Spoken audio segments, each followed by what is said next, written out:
Today on the Unofficial podcast, we go over the terrible loss the Broncos experienced over the Las Vegas Raiders. I talk about what needs to change and how I feel Drew Lock is still the guy. We preview the Broncos and Dolphins game, talk about a little trade that happened earlier today, getting ready for the BYU North Alabama game, talking about the recent news about the Pac-12 wanting to open up their schedule to play other teams other than the Pac-12 themselves, and the question of the week, my favorite Denver Broncos moment. It's time for the Unofficial podcast.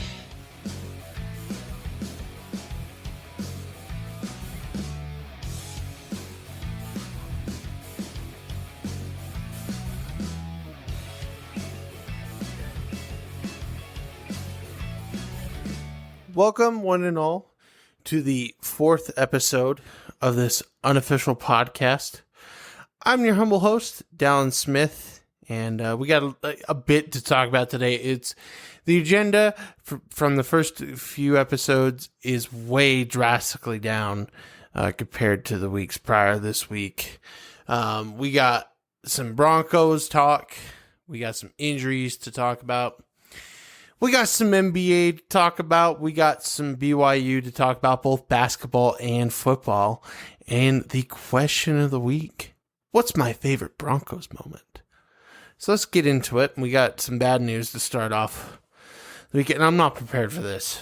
I'm not prepared at all to talk about this. I don't want to talk about this stuff, man. Like I hate talking about bad news, but it's not my fault that I have to talk about this stuff. I am a fan of the team that I'm a fan of, and I'm loyal, and I'm going to remain loyal. The Denver Broncos took a butt whooping yesterday, November 15th, 2020, to the Las Vegas Raiders, who, I'm just going to be honest, were clearly the better team. Drew Lock threw 23 of 47, 250 yards, a touchdown, and 4 picks. Whew. Derek Carr, 16 of 25, 154 yards. No touchdowns thrown. Melvin Gordon, 11 carries, 46 yards. Had a decent game. Jacobs had 21 carries, 112 yards, and 2 touchdowns. And our receiving yards, 4 receptions, 68 yards for Jerry Jeudy. 3 receptions, 37 yards for Waller. Broncos couldn't score. And I'm not saying it was all just the offensive fault. I'm not saying it was all defensive fault. Look, I'm going to push away the defense. I'm not going to talk about them. Okay, 37 points they gave up. I do not believe it was their fault yesterday. I don't. This Broncos offense has not herded the end zone before. I'm sorry, they just haven't. They tried to get it in before half, and Fant, I was so pissed. Holds the guy. He holds Heath, which leads to Drew Lock throwing a pick. Let him go on that play. Why are you holding on to him? Seriously, he's not going to hit Lock. Lock's already headed to the end zone. Let him go. You push him for a second, let go. Lock's going to make it. I don't care how fast he is. He didn't have the right angle on that play. Let go of Heath. You didn't need to do that. Then we throw a pick. Then we don't score the third quarter. They put up 10, then they put up 17, and we score 6. Fantastic, guys.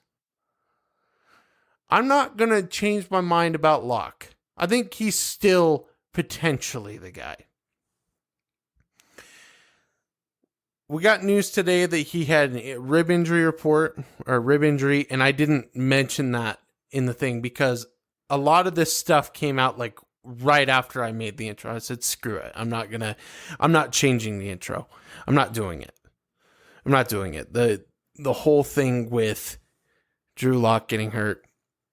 Yeah. I still feel like he's the guy. Okay. I don't think Rippon would have came in and done a better job, but possibly. Look, here's the problem I have with Lock at this point. People mentioned, and they had points. Drew Lock doesn't audible at the line of scrimmage if he sees pressure. He just snaps the ball. So yeah, the offensive line's not blocking for him. because they suck, and I still think get rid of that line except Bulls. Unless these last 7 games you could show me different. If you could show me different, maybe win like 7 out of the last couple games. Or I'm sorry, not 7, 5. And you go 5-2, and you don't let our quarterback get killed like you have. Okay, all right, we're playing. It's probably not going to happen, but I'm just saying. At this point, the line could not block. But you notice Derek Carr had all day to throw. He threw 25 times. Drew Lock had to throw it 47 because we were behind the whole game. We're abandoning the run too early. I don't care if they're gaining 2.3 yards or a yard or 0 yards. 11 carries is unacceptable. You need to, Pat Shurmur, if you're going to do anything with this young offense, run the freaking ball more. It's frustrating. Because it's like, hey, if you run the ball more, and even if you're not gaining a lot, and then you break open a couple runs, cool, that opens up the play action pass, which we could have used yesterday, but no. You would abandon it way too early. Like the first couple drives, oh, we can't run. All right, Locke, you're going to throw it 47 times. Come on, man. Get him out. I don't understand. And I talked about this on Facebook to somebody on the Broncos fan page. There's a fan page. And I said, I do not understand why we fired the last guy. I don't get it. Never have understood that. Don't get it. The offense was so much better when we had him. And then we go ahead and fire him, and Pat Shurmur's the guy. Okay, look, Eli Manning dipped his last few years. And I think he had Shurmur, whatever his name is, as his offensive coordinator. You had a Hall of Fame quarterback and you couldn't do anything with him? Peyton Manning was a Hall of Fame quarterback. And we had McCoy, I think. He could do something with him. 55 touchdown passes in a single season. You're telling me you couldn't do that with a brother who's probably going to go to the Hall of Fame too. And now you're doing it to Drew. You're like ruining Drew Lock, who was going to do some magical things. I don't know why you got rid of the other guy. I don't get it. Special teams coordinator, yeah, because they were garbage cans and they still suck. Come on, man. I don't get it. Half the stuff. Drew Lock, day-to-day injury. Rippon will probably end up getting a start next week. He could become the guy. I think he shows a lot of promise. But I don't want him to start over it. Look, maybe this is just me going, I'm tired of looking for a quarterback. I'm tired of Denver having to look for a quarterback. It's like, cool, if we switch to Rippon, and let's say he goes 5-2, or let's say he goes like 6-1, and they make let's say they actually do go 6-1 and make the playoffs. Because I think if you go 6-1, I still think 9-7 realistically could make you get into playoffs with 7 or 8 teams getting in. Possibly 8-8. I mean, there were teams fighting for 7 spot, 8-8 last year. So listen. If he actually does really well, let's say, are we going to have a repeat of next year? Or is Pat Shurmur a genius, and this is who he wants this offense built around a guy like Rippon? I mean, look, he could do it. I think Rippon is a smart guy. One thing he has over Drew Lock that I think he really does have is the fact that he audibles at the line of scrimmage. He tells blockers where to go.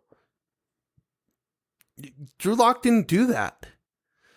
And I'm sorry, and I don't mean to blame him, but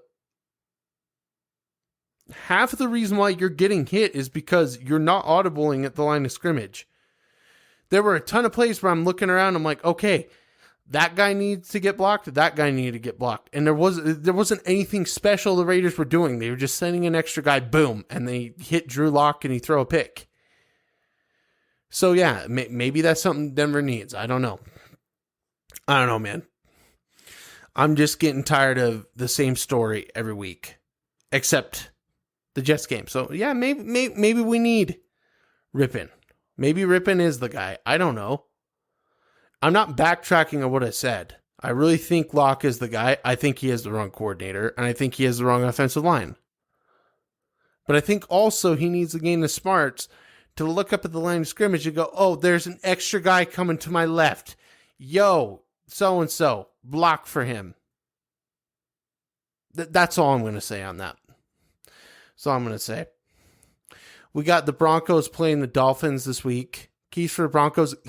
I said it last week. Get off to a faster start. It's really easy. Get off to a faster start. And what you didn't do against Carr, you didn't send anybody blitzing. If you're going to play man, which you did a lot last week, send a couple blitzers. Get to the quarterback. Do not give him time. I get their offensive line was really good. Their offensive line is great.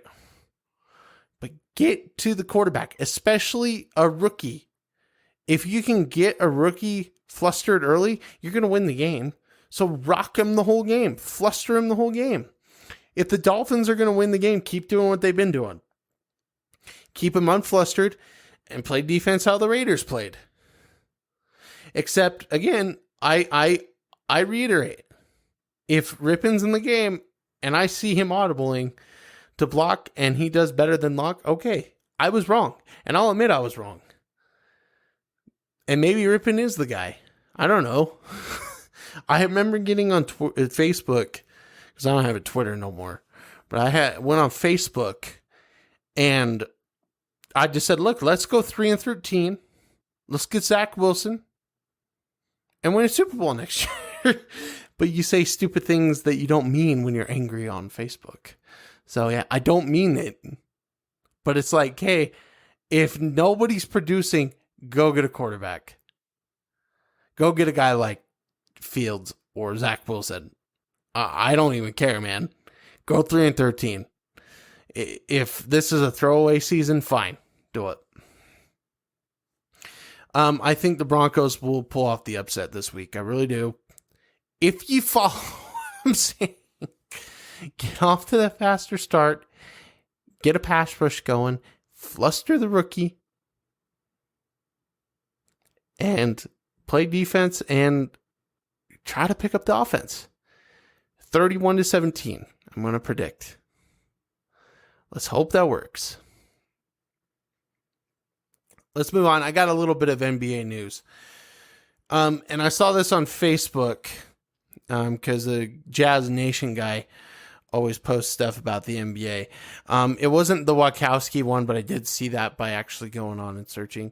Adrian Wachowski and a couple of guys have reported that there's a trade deal between the Oklahoma City Thunder and the Phoenix Suns, sending Chris Paul and Abdul Nader to the Suns for Kelly Oubre, Ricky Rubio, Ty Jerome, Jalen Lecque, I don't know how to say that name, and a 2022 first-round pick. Man, the Thunder are just going to be rolling. You know, I'm happy for that team because that team is... because that team got kind of screwed over with Durant leaving and then also Paul George leaving, which I'm so happy so far that didn't work out. And you know, a couple of other things that happened to them. Now they're going to get some good picks for the future. They got some good keys to keep. Ricky Rubio's a solid point guard. And, you know, you still have that young talent. So maybe next year you could still, you know, make the playoffs and everything. The friggin' Oklahoma City Thunder are a great franchise. I mean, they are. I got to give them credit. Amazing pickups for Phoenix. That really helps. That takes the load off of Trevor Booker. And I think the Suns have made themselves not a title contender. Let's get real here. But definitely a playoff contender. I think Chris Paul running the offense is something probably they needed. They need a solid point guard. Not to take anything away from Ricky Rubio, but they need like a guy who's been solid his whole career, and Chris Paul's the guy. So All right, finally, let's get to some actual good stuff. BYU against Northern Alabama this week, coming up on BYU TV at 1 o'clock. We finally get an early game. Yay, we don't have to stay up till 8:15 and I have to hold my phone up while my son's asleep in my arms and watch the game. I could finally just take an afternoon, watch the game at 1, check on some scores maybe. It'll be good. It'll be fantastic. The preview it's going to be the same. It's every other game. BYU is going to wreck. BYU is going to destroy. It's going to be fantastic. My keys, BYU, keep rolling on the pain like you have been. Alabama's keys, keep it close to pull it out at the end. North Alabama. Keep it close if you can. Try to pull it out at the end. It's not happening. I'm just going to throw that key out the window. BYU is going to win this game 52-10, hopefully. And a question that was posed, I did steal this from you, Jake. I'm sorry. I didn't know about this news until today. So I'm going to steal a question from you. And the question was, who would we like to see BYU play Pac-12? There was something that came out in the Pac-12. I guess that they are, because of how many games have been lost due to COVID, who they could actually branch out and play. There's one that comes to mind. It'd be a pipe dream. I don't think BYU would do it. Utah. I would love to see a BYU-Utah matchup. Just, to give that one last hurrah, possibly help them get to the college football playoff, BYU, because then they beat a Power 5 school. And then Oregon. Because then I think at that point, you're probably going to play Oregon or Utah or somebody in the Pac-12 anyway, because I think BYU's chances right now, unless Cincinnati loses, you're going to the Fiesta Bowl. So if you're going to the Fiesta Bowl at this point, you're going to want to play one of those two teams as practice, because I think that it's probably what it's going to come down to, or USC, I guess. But, we haven't seen Utah play. We haven't seen what they're going to be like. Oregon, I think, has played maybe one game. I don't even know. I don't keep track of that. I'm a BYU fan, all right? But I'm in Utah, so I understand the news. And I get that that's frustrating for Utah fans, but it's just something where it's like, hey, I would like to see that matchup. That first game matchup we didn't get at the beginning of the season. I would like to see if BYU can finally beat Utah. Because they've said that we don't want to play BYU no more. I would just like to see if they could do it. If BYU could do it and win, and then they're like, we're not playing them no more, then it would be like, well, now the countdown begins for us since Utah beat BYU. You see what I'm saying? And I get that they're on the 10-game win streak and all this other BS, and I don't care about that. I really don't care. If you could beat Utah at this point and have the magical season keep moving on, that'd just be like cherry on the cake. You know what I mean? So that's what I would like to see. But Oregon, also a good one. Those two, just to kind of, because if you're going to go for the whole enchilada, so to speak, and maybe make the college football playoff, maybe Utah's not the best opponent. Maybe you play USC, maybe you play Oregon. I don't know, but I'm not saying it's going to, boom, they win, they're going to make the college football playoff, because they're probably not. But, it would be cool. So if you're not going to make the college football playoff and you're not planning to play Utah, if you're wanting to try to make the college football playoff, play Oregon. But Utah could be in that scenario where it's like, okay, well, they're ranked. So yeah, let's go beat another ranked opponent. You know what I'm saying? Or try to. But I think you need one more game. It just worries me that BYU is going to have this game, Thanksgiving weekend off, and then play one more game in 2 weeks from next week. You could have a game there and have another bye. So if you have 3 out of the 6 weeks where you're playing, then New Year's Eve 6, you're golden. You are straight golden to make not the college football playoff, but a New Year's Eve 6 game. And I think that also qualifies for the people who vote somebody into the New Year's Eve 6, another reason to be, okay, they deserve it, flat out go. 11-0, they beat somebody from Power 5 school, they beat a ranked opponent by a lot, boom, send them. So yeah, that's my thoughts on that. Everybody's gonna be like, what is this guy talking about? I don't care. Anyway, this past week, after I think it was the day or a couple days after the last podcast, BYU announced that they are doing a non-conference schedule in basketball. And I totally forgot that was coming, but it's coming in like 2 weeks, actually. Nah, it's next week. Woo! Next week we get some BYU basketball going. I'm excited for that because last year's team was so good. Such a good team. I haven't been into college basketball in a long time.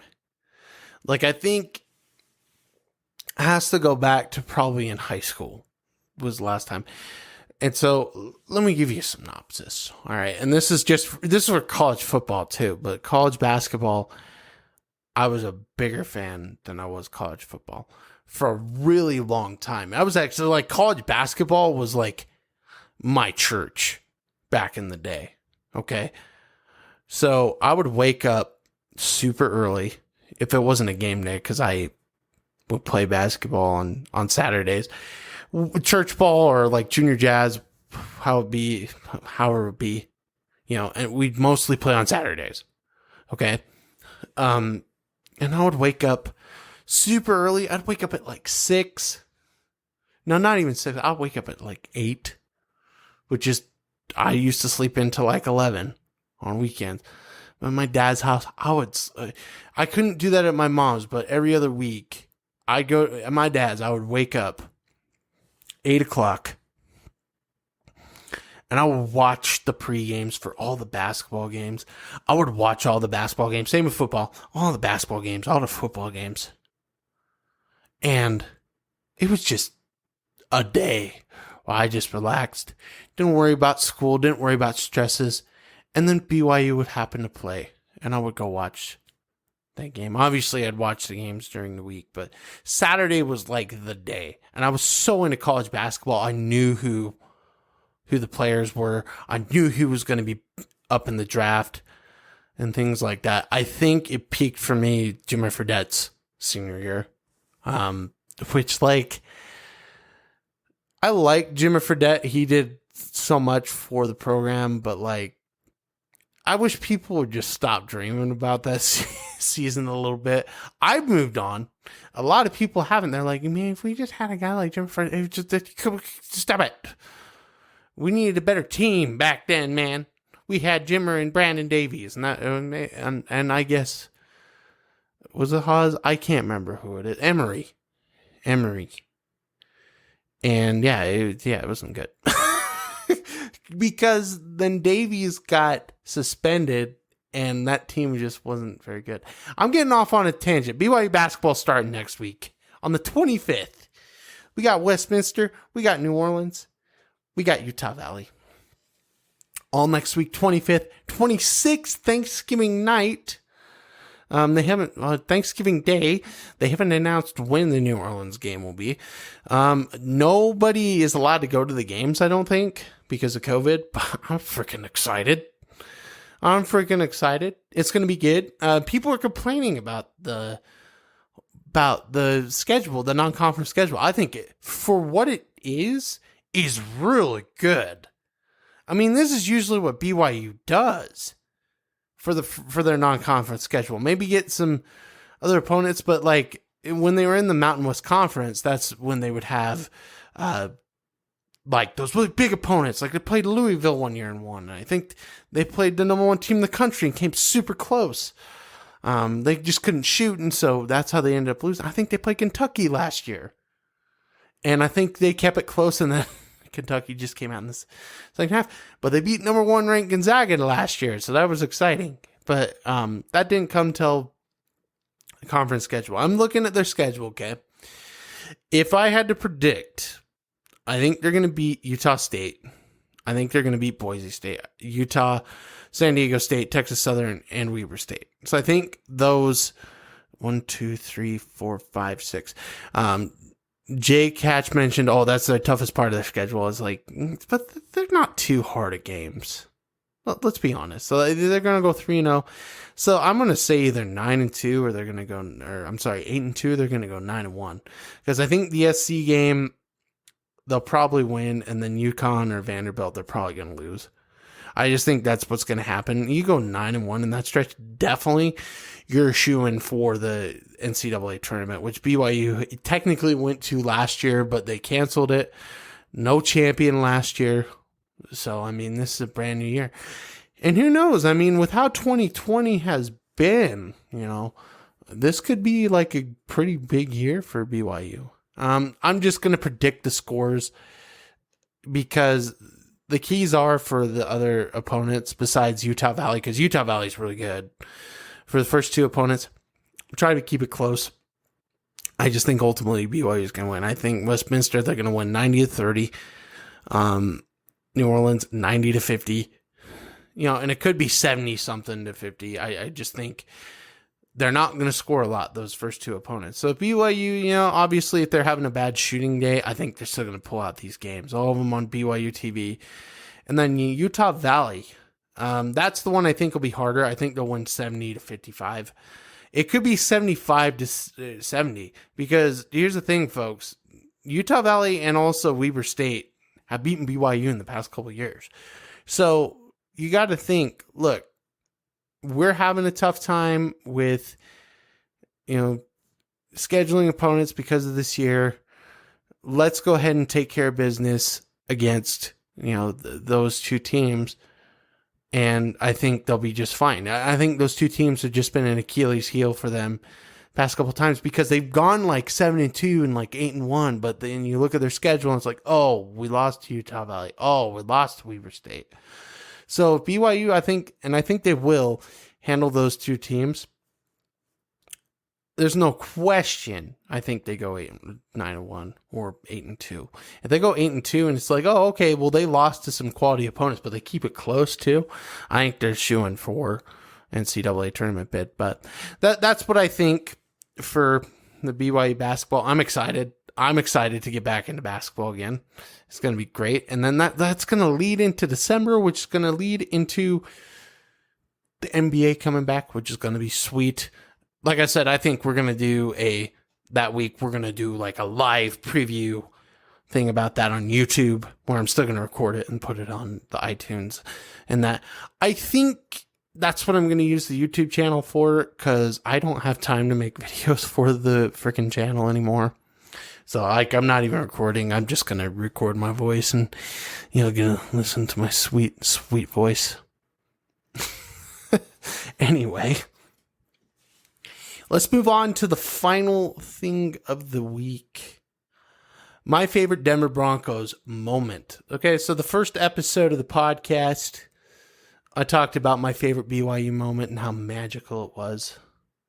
How I really enjoyed, going to the BYU Boise State Broncos game. Denver Broncos, I have so many moments. The 7 touchdown game with Peyton Manning, the 55 touchdowns in that season, going to the Super Bowl. The first time I ever saw Denver in a Super Bowl, even though they got destroyed, it was still special. Watching the Broncos beat the Patriots, and give Tom Brady his first divisional loss. Peyton Manning even coming to Denver was so sick. I went to a Broncos game New Year's Day, 2012.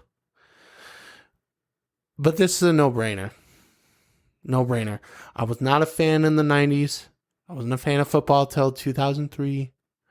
And I had a tough time picking a team. Let's be honest here. My stepmom wasn't in the picture to really teach me about football. Then I would not be a Broncos fan. But my favorite Broncos moment, and it's not really a moment, it's an entire season, was the 2015-2016 Denver Broncos who won Super Bowl 50. There's the reason why I give the whole season my favorite moment is because I'm just going to pull it up, man. Let's pull up the 2015 Denver Broncos. I should have had this ready, but whatever. Gary Kubiak's first year, I remember that. And I remember I played a lot of pool, and I watched a little bit of the preseason. I just remember Peyton Manning not looking very good. I mean, you could look 22-0, 14-10, 19-12, lost 22-20 in the preseason. The games were all close. Okay. Oh, we got some moments from this one. I remember I talked about this one when I woke up and watched the Broncos play the Baltimore Ravens after staying up till like 4 a.m. after the Boise State Broncos BYU game that I went to the night before. Super late. I remember the offense playing not very good. I remember that pick 6 from Aqib Talib. And I just remember, man, like this is going to be a defensive struggle. This is crazy. Denver goes on to win the game on a pick by Darian Stewart. I think he was a former Baltimore Raven. Picked it off Joe Flacco's pass to win the game. Kansas City Chiefs game, Thursday night football game, was probably the last great Peyton Manning game ever. I remember Kansas City really kind of taking it to Denver. And then I think Gary Kubiak let him open up the pass game a little bit. Came back, got it to 24-24. And then I don't know what the Chiefs were doing, but they ran the ball. Jamal Charles, who played for the Broncos for like 2 seconds, fumbles the ball. Scoop score, touchdown. They could have put it to overtime, put it down on a knee. Probably could have won the game. But they're just moments like that the whole year where you're like, dude, this team might be destined to finally win the Super Bowl with Peyton Manning. They go on to win Detroit, and it was a dominating game. Again, the offense didn't play well. The defense played superb. I think they had I'm not going to say how many sacks because I don't know. They had a ton of sacks, ton of interceptions. It was great. Starting off. Beat Detroit, barely beat the Minnesota Vikings, but the defense played. Oakland Raiders, the only touchdown by the Denver scored in that game I remember was a pick 6 by Chris Harris Jr. Cleveland Browns, another pick 6 by Aqib Talib. It went to overtime. I was so pissed because I was like, dude, it's the Cleveland Browns. Why are we close in this game? Didn't matter. They still won the game. Then they destroyed Green Bay Packers okay, I lied. This was actually the last great Peyton Manning game where his stats really showed that he played well. Then the slide a little bit. We lose to the Colts. Stupid play that flipping Aqib Talib decides to poke the Colts player in the eye. It's like, what are you doing? Kansas City Chiefs, where Brock Osweiler gets handed the keys for a minute, and Peyton Manning breaks the all-time passing yards record. And Denver Broncos get wrecked in Mile High Stadium. Oh, by the way, the Kansas City game is the last game Denver has beaten Kansas City. So maybe in a couple weeks will be the first time, long time. I'm not going to hold my breath. So yeah. Go on to beat the Chicago Bears. And then that New England game. Oh my gosh. I was so nervous for that game because I was like, this is a big game. I think whoever wins is going to host the AFC Championship game. And we go on to beat the New England Patriots in overtime. Sack City by Von Miller, who was the defensive player of the year that year. Von Miller was just everywhere on quarterbacks that year. It was so amazing. San Diego Chargers, I just remember them winning. I don't remember much from that game. This is when Brock Osweiler was starting. Then you lose to Oakland by 3. Then you lose to Pittsburgh by 7. The offense actually played good in that game. I remember it was the defense that couldn't play. Defense couldn't play against Pittsburgh that season. And we'll talk about that in a minute. But December 28th, I remember, McManus missed a big field goal. We went to overtime. We got a field goal. And then that DeMarcus Ware fumble and sack. sack and fumble, and he recovered it. And Denver won the game. They went to the playoffs after that. It was amazing. But two key losses. I remember the Eagles, and I remember the Jets for the Patriots.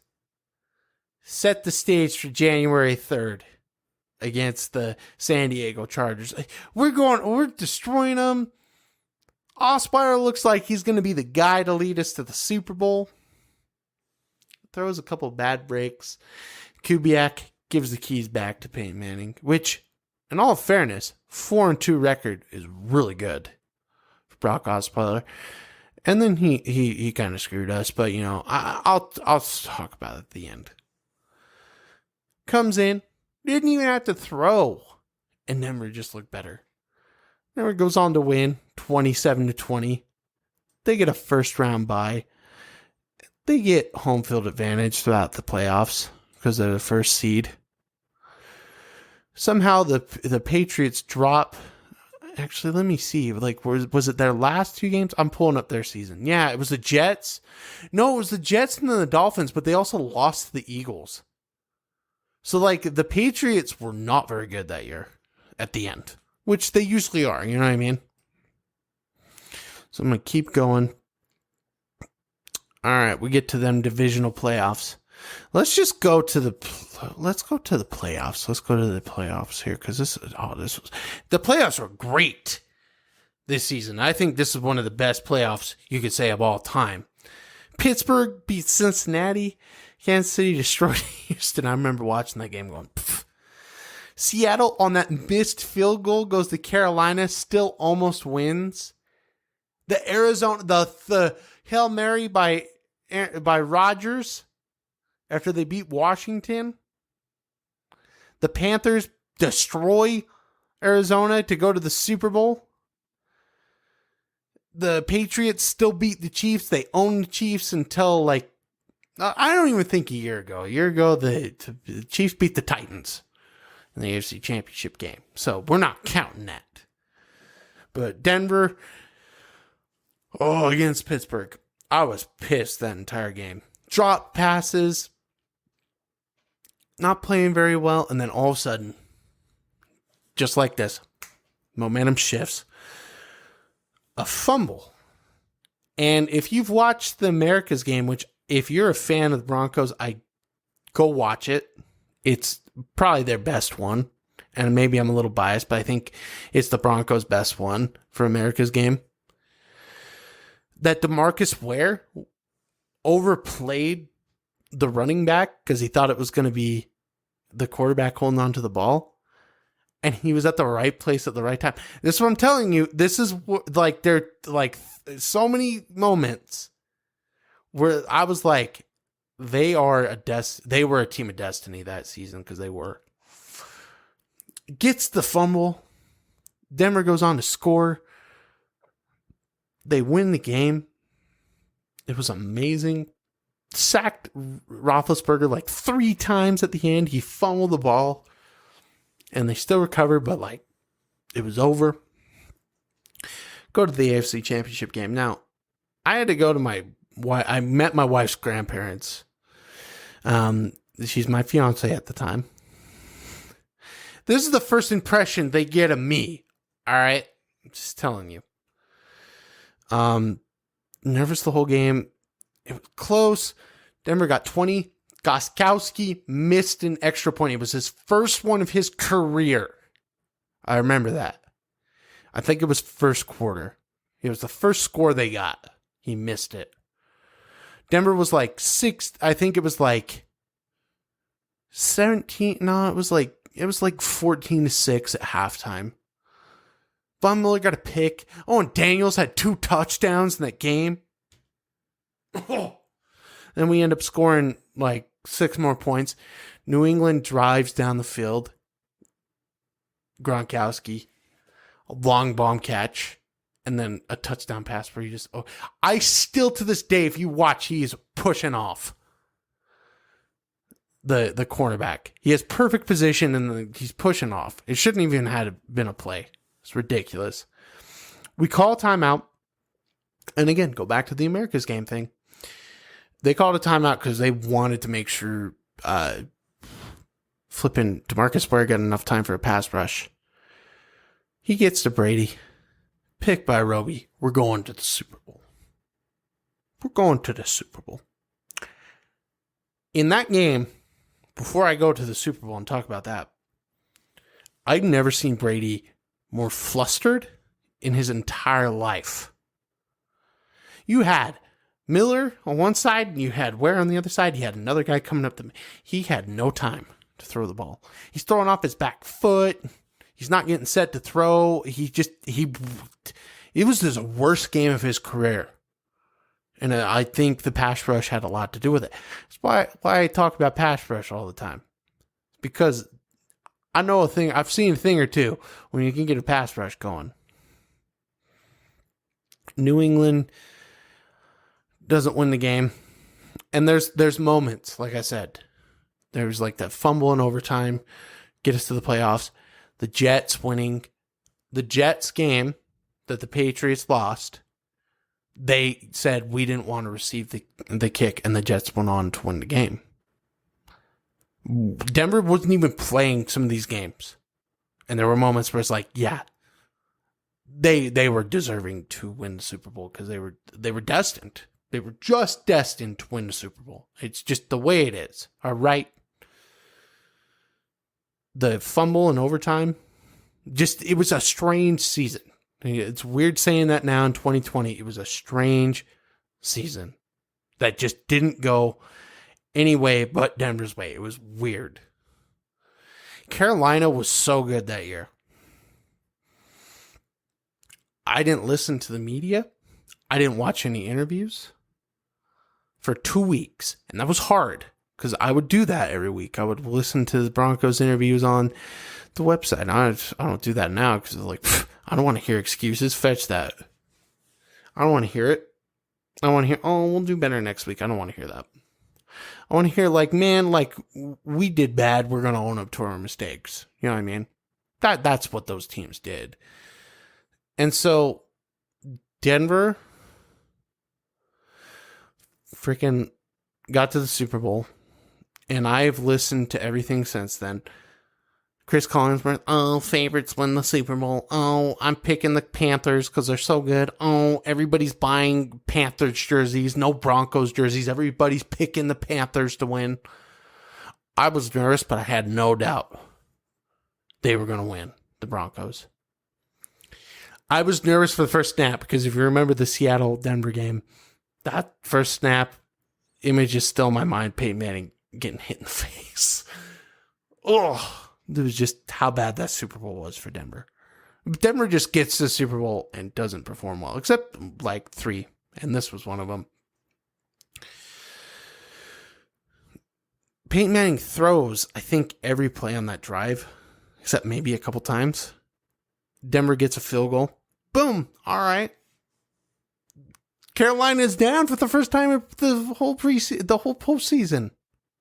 They hadn't trailed the whole postseason. I'm like, if we could get like a 2-score lead, let's see how they respond. I think it was like the next possession. You see a 58 in a white Broncos jersey coming around the corner. Past Michael Orr. Yeah, blindside that, dude. Blindside Von Miller. You ain't going to do it. Gets to Cam Newton. Cam Newton fumbles the ball. Rips it out of his hands. Malik pot roast Jackson recovers in the end zone for a touchdown. Denver's up 10-0. Then the Panthers respond. They score. Denver gets a late field goal at the end. I think it was on a punt return, if I remember.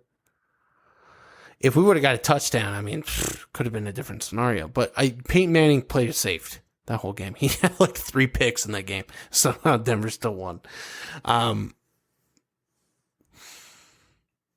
It was 16-10. My favorite play my favorite touchdown in Broncos was the last one. Was the fumble recovery by Malik Jackson. My favorite play was this play. There was a receiver open down the field, and I see Cam Newton cocking back to throw.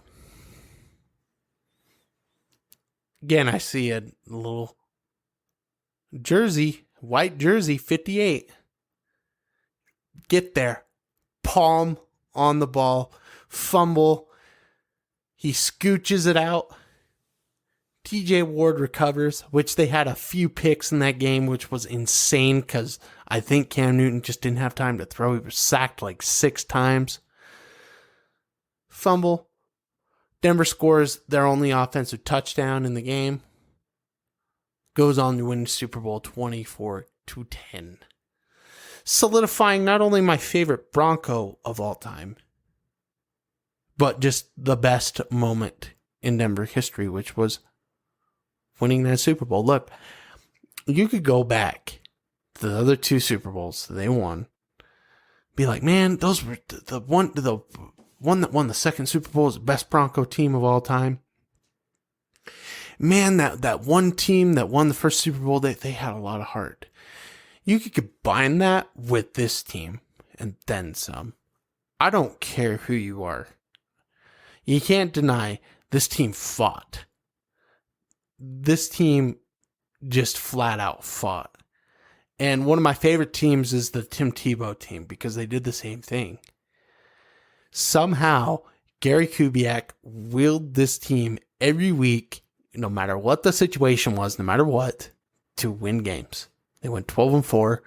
They would end up winning, if going 14-4 to win the Super Bowl. Oh, I'm sorry, 15-4. 3. You have to win 3 games. I forgot about that. I will never forget where I was at for AFC Championship game. I'll never forget where I was at for the Kansas City game with the fumble. I'll never forget the Super Bowl. I'll never forget it. It was amazing, and I hope Denver at some point, it's been 5 years. Can we get back to those days, please? I get Kansas City's really good, but if we become really good, then maybe we could beat Kansas City. You know what I'm saying? Anyway, folks, that's going to be it for this week. Thank you all for listening and joining in. Next week, hopefully, I'll have some good news finally about the Broncos. And go BYU. Let's go destroy North Alabama. Enjoy your week, everybody. Enjoy the games this weekend. And I'll see you next week. Bye.